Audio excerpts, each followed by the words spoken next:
Ahem, work-related communications coming through. Ruth, it's about the contract with A company. You know, the one you were responsible for managing? They pulled out and the contract got aborted. It got what? Why would they do that?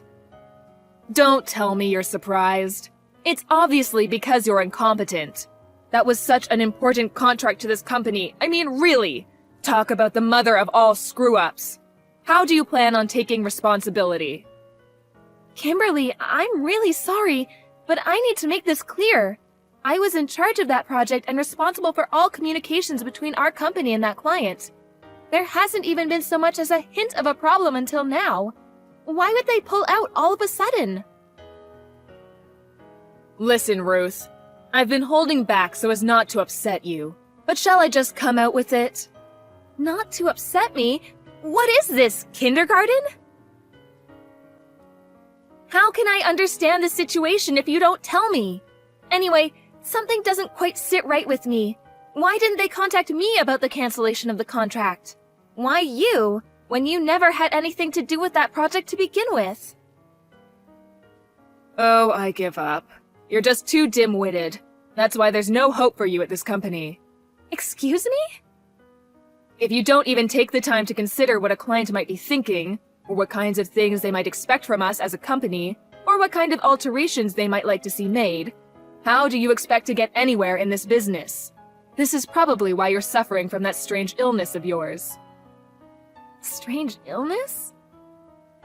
What was it again? Appendicitis? Ulcerative colitis. Oh yeah, that's the one. Listen, Ruth, when you become an adult and enter society, you have a responsibility to properly look after and manage your own health. My illness has nothing to do with whether or not I'm looking after myself properly. It's genetic. Besides, don't change the subject. What does my illness have to do with the cancellation of this contract? I'd appreciate if you kept your comments about my health to yourself, given it's got absolutely nothing to do with you. Because you're defective. What? The client said they had to abort the contract because they didn't feel comfortable doing business with someone who they felt could collapse at any moment. You have to admit, it's too risky from a client's perspective to be engaged in negotiations with someone so sickly and diseased. If that's true, why would their first move be to pull the plug on the project entirely instead of requesting a change of personnel? You're saying the contract itself got cancelled, aren't you? Why couldn't someone like, say you for example, have just stepped in as a pinch hitter to save the project and ensure all of this time and resources that went into it thus far weren't a total waste? Why would I know? Do I look like a mind reader? All I know is that the client said they can't do business with us anymore. Why are you clinging to them so desperately now they're gone? It was all your fault. Maybe if you made some effort not to be so sickly, they wouldn't have left us in the first place. If my illness genuinely was the reason they backed down, then I can only apologize. Unfortunately, this isn't the kind of problem that goes away with a mere apology. Why don't you take a long, hard think about the damage you've done to this company? And take responsibility accordingly? Yes, understood. Not understood. What are you going to do? I want detailed suggestions, proposals, a plan of action. How do you intend to make up for this? I'll work to the best of my ability to undo my failure and bring the client back. Wrong answer. What you really need to do is have more awareness of your status as sickly, dead weight at our company. And accordingly keep your mouth shut, keep your head down, and work silently in the background where you can't cause any further problems. If that's too hard for you, I think you'd make for an excellent coffee girl. I take milk and 2 sugars. If even that's too difficult, I suggest you start sleeping with the right people, because you're doomed to a future of failure and disappointment if you rely solely on your ability to actually do the job. You're an incompetent fool, and everyone knows it. Ah, you're leaving my messages on read. How mature. Sulking, are we? This is exactly what I'm talking about. The moment things become a little inconvenient for you, you bury your head in the sand, even going as far as ignoring your direct superior. You really are beyond help. If I'm honest, I'd rather you just resigned.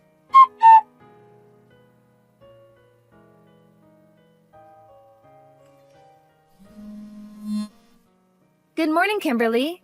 I'm in the middle of a job right now, so I can't talk on the phone. Can I help you with something? Wait, shouldn't you be in the office already? How dare you?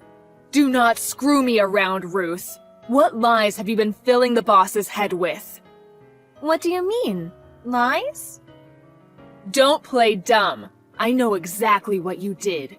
When I pulled into the car park and tried entering the staff door like usual, the company president was stood there blocking my way. He told me never to show my face at work again. No, he didn't just tell me. He yelled until he had goddamn steam coming out of his ears. Oh, wow, that sounds rough. I did hear the boss can be a bit passionate at times.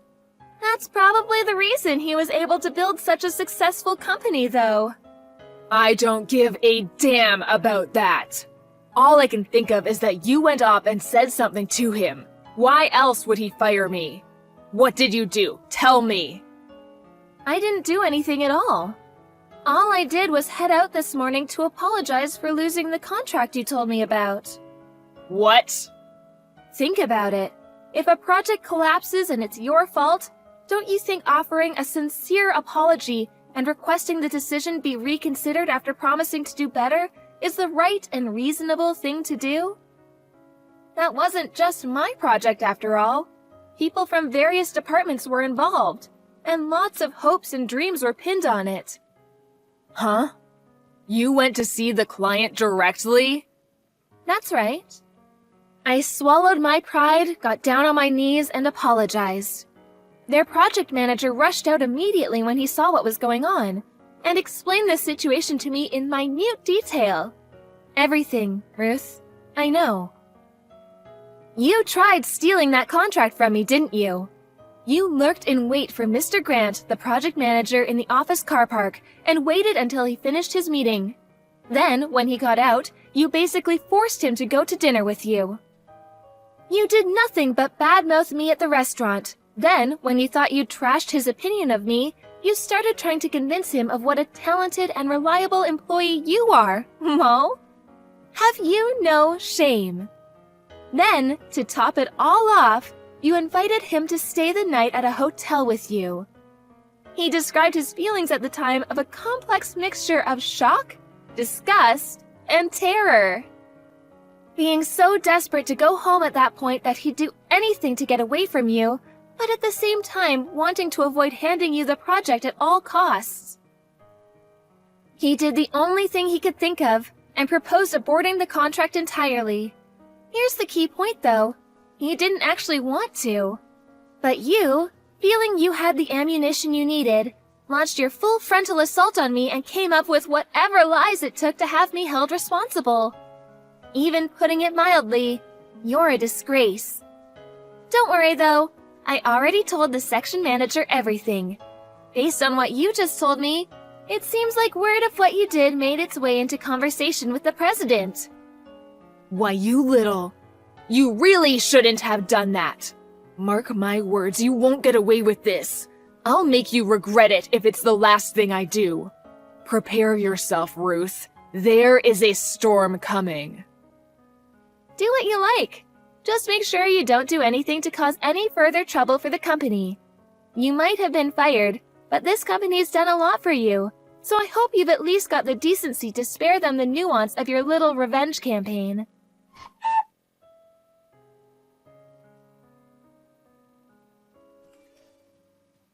Ruth, long time no see. Is now a good time? I have some news for you. What? You're gonna love this. Wait for it. I got married! Oh, that's nice. Congrats. I'm the happiest I've ever been. Listen, Ruth, I've been doing some thinking and I feel so guilty about the trouble I've caused you. I just wanted to take this opportunity to apologize. Oh. If it's about the contract, don't worry. I'm already over it. No, not that. Something else. I stole your fiancé. My fiancé? Who do you mean when you say my fiancé? I'm not engaged to anyone. I've been happily married for a long time. WTF? Wait a sec. This can't be. You're joking, aren't you? Or you're lying because you're so angry. Yes, that must be it, lol. It's not a joke and it's not a lie. I'm married, which means I have a husband. Which means I'm not engaged, which means I don't have a fiancé for you to steal. Aha, that's it. I bet you've already had word from him about the engagement being broken off, haven't you? I bet you're sat reminiscing over old photos and crying your eyes out as we speak. Look, I get it. I'm probably the last person you want to admit your heartbreak to. You won't be the only one crying at this rate. You're so pathetic, I think I almost feel sorry for you, lol. You must be making some kind of misunderstanding. I'm not misunderstanding anything. I know he's your fiancé. He approached me while I was crying on my own at the car park. On the day the president fired me outside the office, he really is a wonderful man. He could see I was upset and asked me if I needed someone to talk to. That's all well and good, but I don't see how you go from that being dead certain this randomer from the car park is my fiancé. He told me, of course. He said he came to the office to drop something off his fiancé left at home. But he said he just couldn't bear to see such a pretty girl crying and not say anything. I figured out he was your fiancé. Well, we were chatting over a coffee in a local cafe. I'm sorry to say this, but he said he found me much more attractive than you, and that I gave him butterflies in his stomach of the kind he hadn't felt since he was a teenager. Things between us began moving really fast after that. We went to bed together that night, and before we knew it, we were discussing marriage. It was then I knew I'd found my soulmate. He sounds like a scammer. Huh? Yep, a marriage scammer. What? Don't be so ridiculous. A marriage scammer, what even is that? Make some sense, woman. We are soulmates. Are you jealous? Is that it?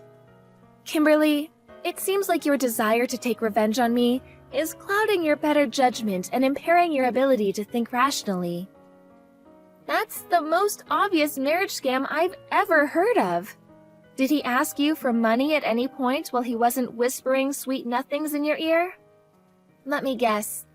Something like an advance payment on the wedding costs, which he empathetically promised he'd give you back later? Huh? How did you know? Yes, he did.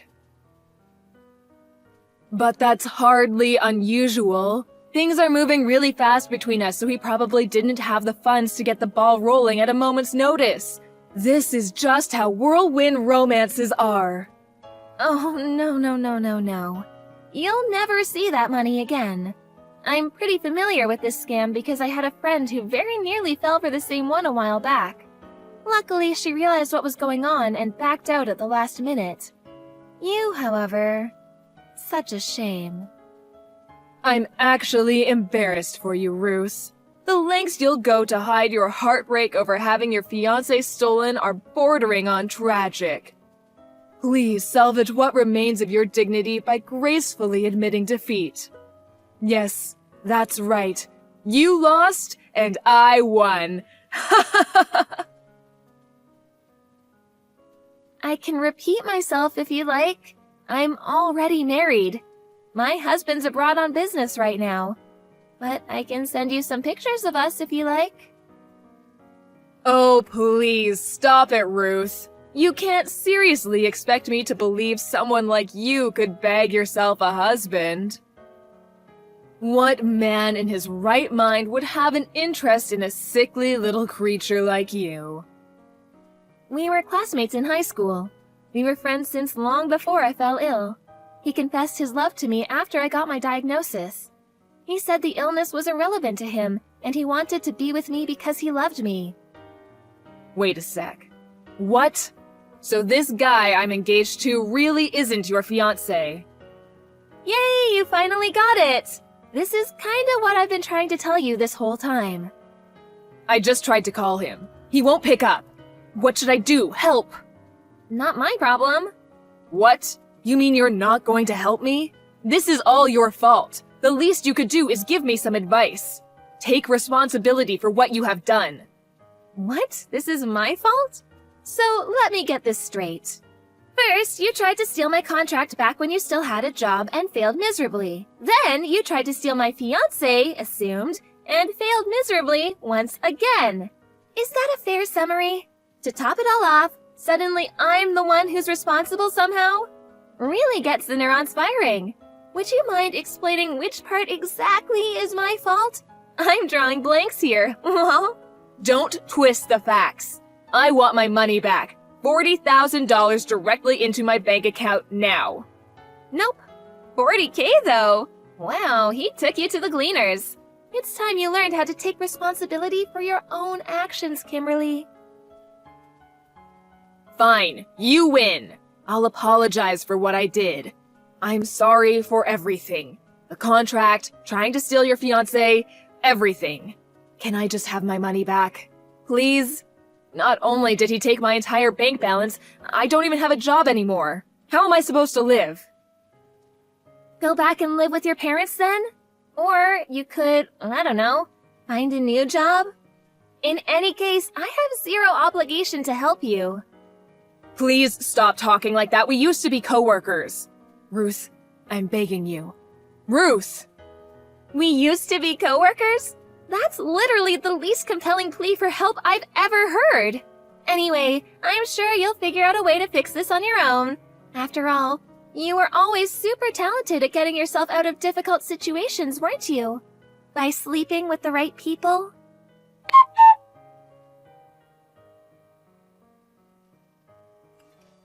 After that, Kimberly started showing up outside the company office every day, lurking behind cars until I clocked off, at which point she would jump out yelling expletives and harass me relentlessly.